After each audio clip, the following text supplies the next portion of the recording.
नमस्कार मित्रांनो, विद्यार्थी मित्रो, आजच्या या ठिकाणी आजच्या पाठामध्ये आपण पाहणार आहोत महाराष्ट्र राज्य परीक्षा परिषद पुणे यांच्यामार्फत घेण्यात आलेली पूर्व माध्यमिक शिष्यवृत्ती परीक्षा इयत्ता 8वी ही परीक्षा 9 फेब्रुवारी 2025 रोजी घेण्यात आलेली होती आणि त्या परीक्षेची फायनल ॲन्सर की अंतिम उत्तर सूची या ठिकाणी आपण प्रसिद्ध करीत आहोत आणि त्यांच्या म्हणजे महाराष्ट्र राज्य परीक्षा परिषदेच्या वेबसाईटवर सुद्धा त्यांनी अधिकृतरित्या ही जाहीर केलेली अंतिम सूची आहे.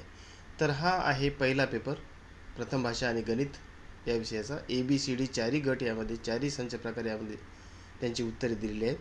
आणि दुसरा पेपर 2 तृतीय भाषा व बुद्धिमत्ता चाचणी या दोन्ही परीक्षेची ॲन्सर की ABCD या 4 संच प्रकारामध्ये दिलेली आहे. तरी मित्रांनो, तुम्ही तुमच्या उत्तराची खात्री करा आणि तुम्हाला किती मार्क पडतील हे तपासा. भेटूया पुढच्या एका नवीन माहितीसह. तोपर्यंत जय हिंद, धन्यवाद.